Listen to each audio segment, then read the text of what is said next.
Hi friends, this is বানি and welcome to my channel. বন্ধুরা, আজকে আমি তোমাদের জন্য একটা ইম্পর্টেন্ট টপিক নিয়ে এসেছি।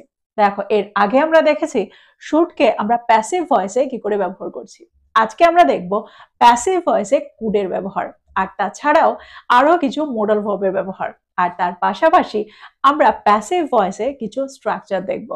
আজকের প্রত্যেকটা স্ট্রাকচার কিন্তু খুব ইম্পর্টেন্ট। প্রত্যেকটা স্ট্রাকচারকে আমরা প্রতিদিন ব্যবহার করে থাকি।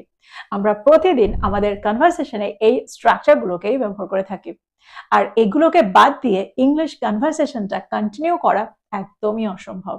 তো প্রত্যেকটা স্ট্রাকচারকে খুব মন দিয়ে দেখো, প্রত্যেকটা স্ট্রাকচারকে খুব মন দিয়ে বোঝার চেষ্টা করো।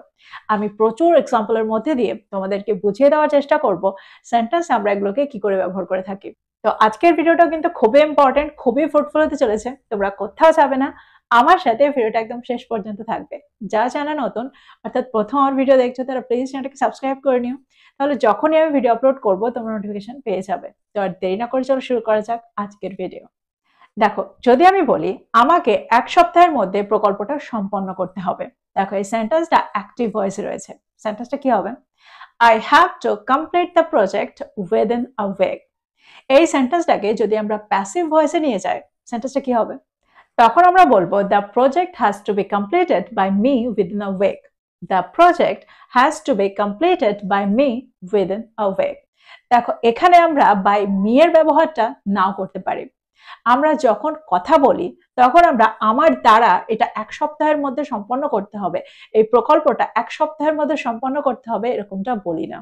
আমরা প্রায় বলে থাকি এই প্রকল্পটাকে এক সপ্তাহের মধ্যে সম্পন্ন করতে হবে। তো এরকম অর্থে আমরা সেন্টেন্সটাকে প্যাসিভ ভয়েসে রাখি। তো সেন্টেন্সটা কি হবে? The project has to be completed within a week. যদি আমি বলি ভুলগুলো অবিলম্বে সংশোধন করতে হবে, the mistakes have to be corrected immediately. The mistakes have to be corrected immediately. দেখো, এই সেন্টেন্সটা কিন্তু প্যাসিভ ভয়েসে রয়েছে। আমরা এখানে has to be plus V3 বা have to be plus V3 ব্যবহার করছি। আর একটা এক্সাম্পল দেখো, যদি আমি বলি প্রশ্নটার উত্তর সৎভাবে দিতে হবে, the question has to be answered honestly. The question has to be answered honestly. এবার যদি আমি বলি প্রশ্নগুলোর উত্তর সৎভাবে দিতে হবে, তাহলে সেন্টেন্সটা কি হবে? এখানে আমরা হ্যাভ এর ব্যবহার করব হ্যাজ এর জায়গায়, কারণ এখানে আমরা কোয়েশ্চেনের জায়গায় কোয়েশ্চেন্স বলছি, ব্যাপারটাকে আমরা প্লুরালে নিয়ে গেছি। তো সেন্টেন্সটা কি হবে? The questions have to be answered honestly. The questions have to be answered honestly. তো তোমরা বুঝতে পারছো সেন্টেন্সে আমরা has to be plus V3 আর have to be plus V3 ব্যবহার কিভাবে করছি। এবার আমরা দেখব কুড হ্যাভ প্লাস V3 ব্যবহার। দেখো, অ্যাক্টিভ ভয়েসেও আমরা কুড হ্যাভ প্লাস V3 ব্যবহার করে থাকি, আর যখন সেন্টেন্সটা প্যাসিভ ভয়েসে থাকে তখন আমরা could have been plus V3 ব্যবহার করি। তো একটা সেন্টেন্স দেখি যেখানে অ্যাক্টিভ ভয়েসে আমরা কুড হ্যাভ প্লাস V3 ব্যবহার করছি। যদি আমি বলি তুমি আমাকে আগে বলতে পারতে, you could have told me earlier. You could have told me earlier. দেখো, you could have told, that means could have plus V3 ব্যবহার এখানে করেছি। যখন আমরা অর্থ করতে চাইবো তুমি আমাকে এটা আগে বলতে পারতে, তুমি সেখানে যেতে পারতে, দ্যাট মিনস কোনো একটা কাজ করতে সক্ষম ছিলে কিন্তু করনি, এরকম অর্থে আমরা সেন্টেন্সে কুড হ্যাভ প্লাস V3 ব্যবহার করে থাকি। যদি আমি বলি তুমি সেখানে যেতে পারতে, you could have gone there, that means তুমি সেখানে যেতে পারতে কিন্তু যাওনি। এবার আমরা দেখব প্যাসিভ ভয়েসে কুড হ্যাভ এর ব্যবহার। দেখো, এখানে আমরা could have been plus V3 ব্যবহার করে থাকি।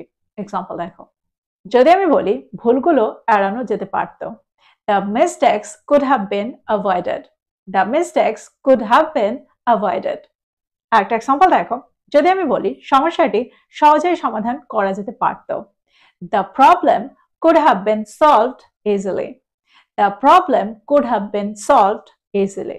যদি আমি বলি পরিস্থিতিটা আরো ভালোভাবে সামলানো যেতে পারত, the situation could have been handled better. The situation could have been handled better. তো এক্সাম্পলগুলোর মধ্যে দিয়ে আমার মনে হয় তোমরা বুঝতে পারছো প্যাসিভ ভয়েসে আমরা কুড হ্যাভ এর ব্যবহারটা কিভাবে করছি, আমরা could have been plus V3 ব্যবহার কিভাবে করছি। এবার আমরা দেখবো এর পরের স্ট্রাকচারটা। এবার আমরা দেখবো মাইট হ্যাভ বিন প্লাস V3 ব্যবহার। দেখো, যদি আমি বলি সত্যিটা গোপন করা হয়েছে, the truth has been hidden. The truth has been hidden. এবার যদি আমি বলি সত্যিটা হয়তো গোপন করা হয়েছে। তাহলে সেন্টেন্সটা কি হবে? দেখো এখানে আমরা মে বা মাইট যে কোনো একটা ব্যবহার করতে পারি। এখানে আমরা এটা বলতে পারি the truth might have been hidden বা the truth may have been hidden. আর একটা এক্সাম্পল দেখো, যদি আমি বলি খবরটা হয়তো বাড়িয়ে বলা হয়েছে, the news mite have bin exaggerated. The news mite have bin exaggerated. তোমরা বুঝতে পারছো সেন্টেন্সে আমরা মাইট হ্যাভ বিন প্লাস V3 ব্যবহার এখানে কিভাবে করছি, যখন সেন্টেন্সটা প্যাসিভ ভয়েসে থাকছে। এবার আমরা দেখবো কন্ডিশনাল সেন্টেন্সে মাইট হ্যাভ বিন এর ব্যবহার। দেখো আমরা কন্ডিশনাল সেন্টেন্সে মাইট হ্যাভ বিন প্লাস V3 ব্যবহার করে থাকি, কিন্তু এখানে আমরা দুটো ক্লজ পাই। যদি এটা হতো তাহলে এটা হয়তো হতো, এরকম অর্থে আমরা সেন্টেন্সে এই স্ট্রাকচারটা ব্যবহার করে থাকি।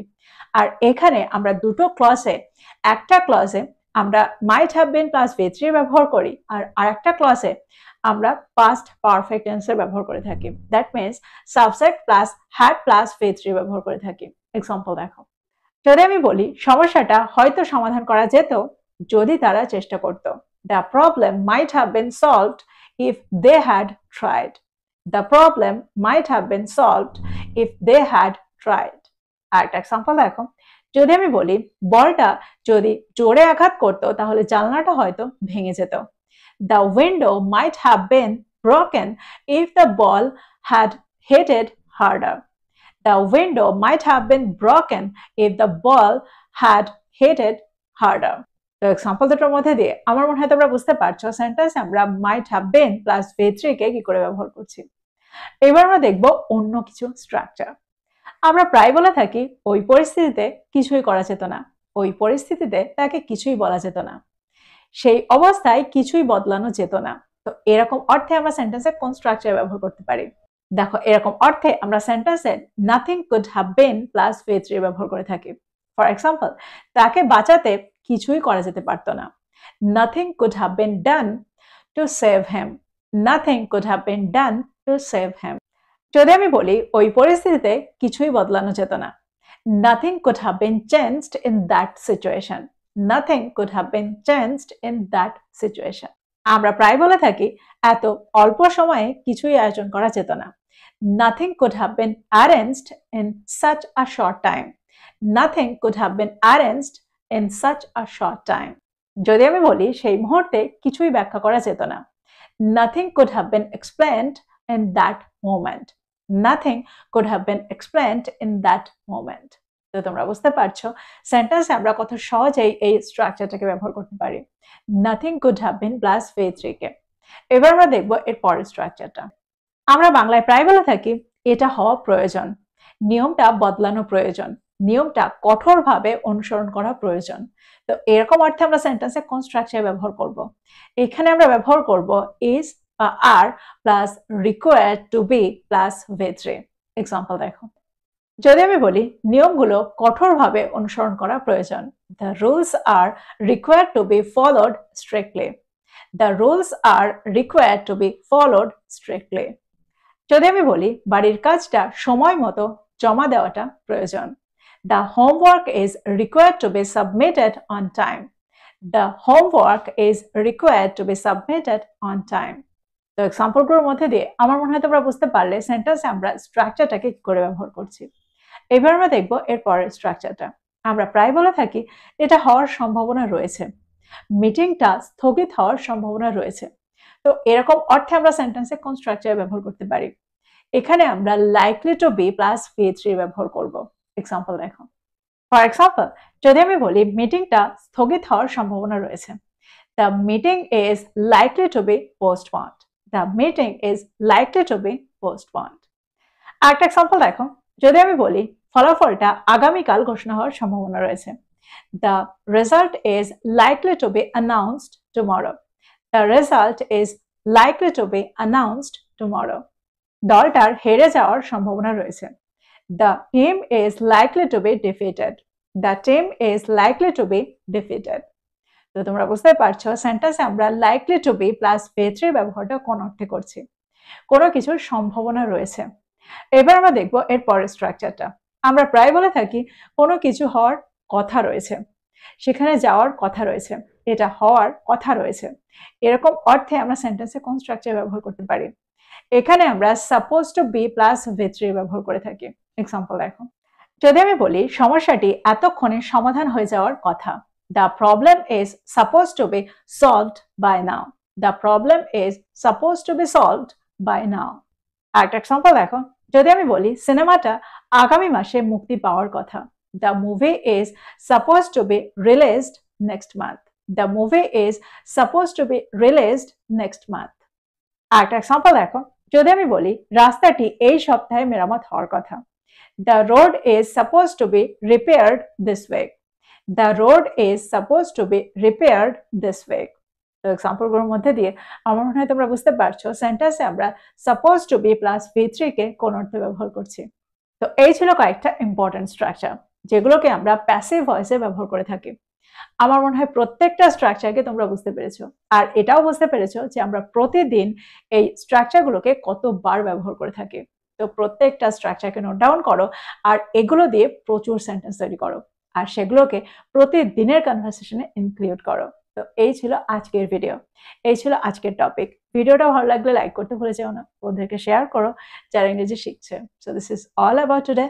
I will be back with another video. Till then, take care. Thank you for watching this video. Bye-bye.